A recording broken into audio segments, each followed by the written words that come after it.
Hello everyone, welcome back to the channel. Today we are going to discuss something very surprising and shocking coming out of Eastern Europe.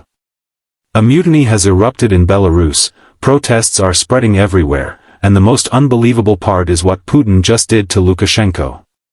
For years Belarus was known as one of the most tightly controlled states in Europe, ruled with an iron grip by Alexander Lukashenko, often called the last dictator of Europe. But now the foundations of that system are being tested in ways that few thought possible, and Russia's role in the turmoil makes the story even more dramatic.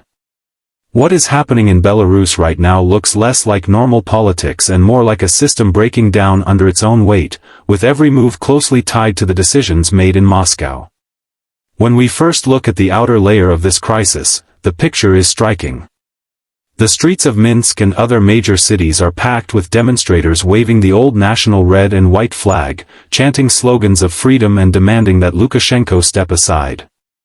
These images are powerful because they show not just a handful of activists but thousands of people braving police lines, armored vehicles, and water cannons.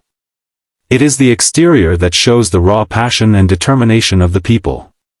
For decades, the surface image of Belarus was calm, controlled, and loyal to Moscow. Now that surface has cracked open, revealing anger, frustration, and defiance. The exterior is chaotic and restless, a complete opposite of the carefully managed image the regime tried to project. But when we look inside, the situation becomes even more complex. Lukashenko's inner circle is fractured, with whispers of discontent coming even from within his government. Some of the security forces are rumored to be unwilling to suppress their own citizens, while others carry out orders with growing hesitation. Inside the Kremlin, Putin's calculations are equally tense.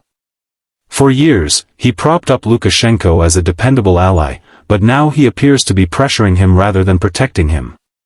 This inner political theater is fragile, claustrophobic, and filled with uncertainty. The cracks inside the system suggest that the once solid interior is no longer holding together, and that is perhaps the most dangerous sign for any authoritarian ruler. The performance of both leaders under these conditions is being tested in full view of the world. Lukashenko, who once projected confidence and authority, now sounds defensive and out of touch in his public speeches.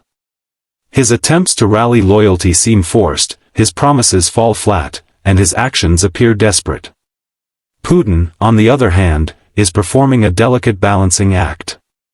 Instead of offering Lukashenko unconditional support, he has reportedly pressured him into concessions, showing that Moscow does not want to be dragged into a losing fight.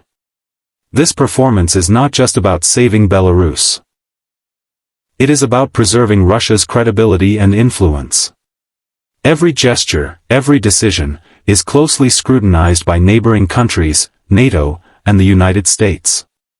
The performance test is brutal, and neither leader is shining in the spotlight. The safety mechanisms of the system are also being stretched to their limits. Lukashenko has long relied on police, intelligence agencies, propaganda, and fear to maintain control. These safety features once seemed indestructible, but now they are malfunctioning.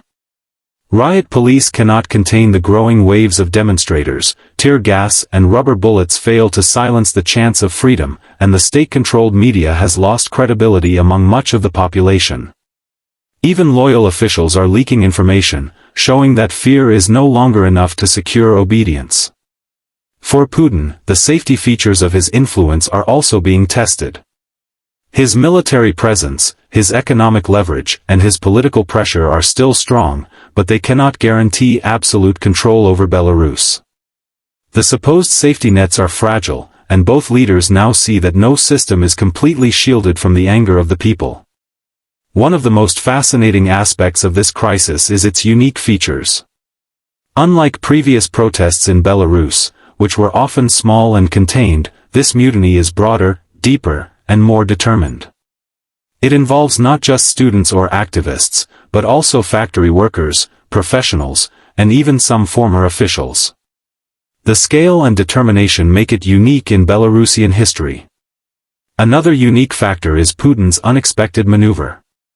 Rather than immediately sending troops or offering unconditional aid, he has reportedly leaned on Lukashenko to consider stepping aside or making concessions. This shows a rare moment when Moscow appears hesitant to fully commit, worried about being dragged into a confrontation it may not be able to control. The uniqueness lies in the dual pressure Lukashenko now faces, not only from his people but also from the very ally who has kept him afloat for decades. The cost of this crisis is another layer we must consider. For the ordinary people of Belarus, the price of standing up to the regime is extremely high. Many have been arrested, beaten, or threatened. Families live in fear of reprisals, and yet the determination to protest does not fade.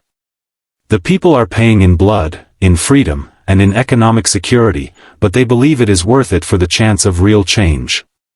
For Lukashenko, the price of clinging to power grows heavier by the day. His international standing has collapsed, his trust in his own officials has eroded, and even Moscow's patience wears thin. Putin too faces a price.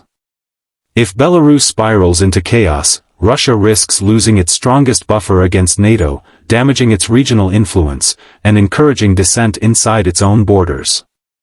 Economically, Belarus is bleeding as businesses shut down, investments vanish, and sanctions loom.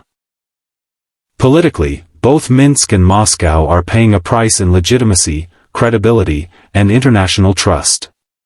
When we put all these pieces together, the conclusion is clear.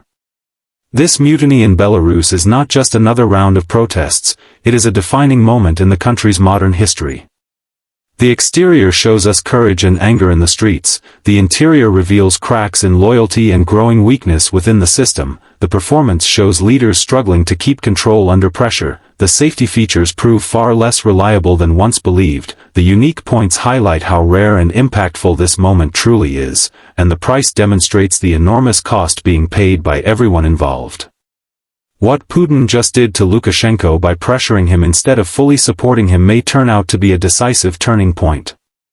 It signals that even Moscow is unsure of Lukashenko's future, and that his once unshakable alliance with Russia is no longer guaranteed. The protests spreading everywhere are rewriting the political script of Belarus, and the entire world is watching to see whether this ends in real change or brutal suppression.